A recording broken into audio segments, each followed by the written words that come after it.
आजकल के लोग भगवान शिव के मंदिर में जल तो चढ़ाते हैं, एक लोटा पानी चढ़ाते हैं और लाखों रुपए का, करोड़ों रुपए का मांगते हैं, हे भगवान ये दे दो, ये दे दो, ये दे दो। पानी 5 रुपए का और डिमांड करोड़ों की। स्वार्थ को लेकर क्यों जाते हो मंदिर?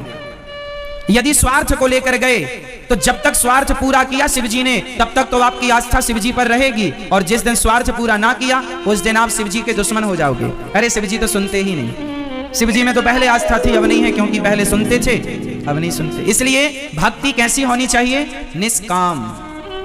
हमारे यहां भक्ति कैसी कही गई है बताओ? मीरा को भगवान से क्या चाहिए था बताओ?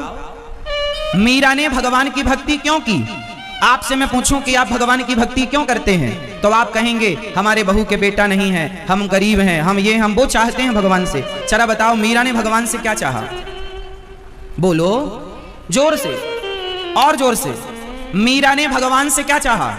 जोर से। उत्तर गलत है, प्रेम चाहा ना। गलत बोल रही हो मेरी मां, सही बोलो। मीरा ने भगवान से क्या चाहा?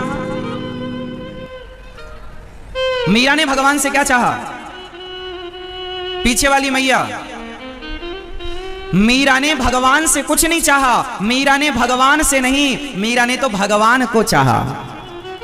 हे प्रभु मैं आपसे कुछ नहीं चाहती, मैं तो आपको चाहती हूं। भगवान से चाहना और भगवान को चाहना, ये दोनों बात अलग अलग है कि एक है? बोलो, एक है? अलग अलग। भगवान से चाहना और भगवान को चाहना। तो मीरा ने किसे चाहा? जोर से। भगवान से चाहा या भगवान को चाहा? और आप भगवान से चाहते हो या भगवान को चाहते हो? आप भगवान से चाहते हो। मीरा ने भगवान को चाहा और आप भगवान से चाहते हैं। एक बाप के दो बेटे हैं, एक बेटा है जो बाप से चाहता है और एक वो है जो बाप को चाहता है। बताओ कौन सा बेटा अच्छा है? जो बाप से चाहे सारी दौलत हमें दे दो और तुम हरिद्वार जाओ। एक बेटा है जो बाप से चाहता है और एक है जो बाप को चाहता है। कौन सा बेटा अच्छा है? आप ज्यादा नंबर किसे देंगे? बाप से चाहने वाले को या बाप को? मां से चाहे और मां को चाहे, कौन बेटा अच्छा है? जो मां से चाहे। बोलो भैया, जोर से बताओ कौन सा बढ़िया? मां से चाहे या मां को? बाप से चाहे या बाप को?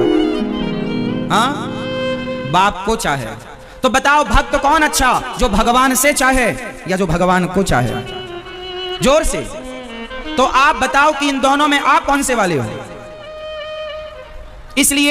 इसलिए अभी कच्चापन है जीवन में, इसलिए अभी बदलाव नहीं हुआ, इसलिए अभी भगवान की प्राप्ति में जरा कसर है, मतलब देर है।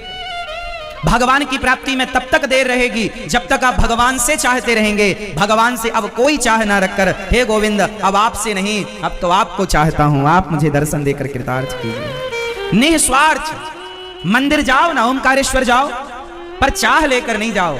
हम कुछ मांगने जा रहे ना, भिखमंगे हो क्या? यदि मंदिर के बाहर बैठा आदमी भिखारी है, भिक्षा भीख मांग रहा है, तो तुम भी तो भिखारी कहलाए। वो मंदिर के बाहर मांग रहा है, तो मंदिर के अंदर मांग रहे हो। वो भिखमंगा तो तुम भी भिखमंगे। तो भगवान के द्वार पर मांगने क्यों जाना? भगवान को सब पता है कि आपको कब। अब आप कहो भगवान महाराज तो भगवान से ना मांगे तो किससे मांगे? ये सवाल आपका हो सकता है कि महाराज जी भगवान से ना मांगे तो किससे मांगे? अच्छा एक बात बताओ, मैं इसका भी उत्तर दूंगा। एक बात बताओ, क्या छोटा सा बच्चा 2 महीने का, 4 महीने का, 6 महीने का, 8 महीने का छोटा सा बच्चा क्या अपनी माँ से मांगता है कि तुम दूध पिलाओ? क्या माँ से कहता है कि तुम मुझे पानी पिलाओ? बोलो, कहता है? जोर से बोलो।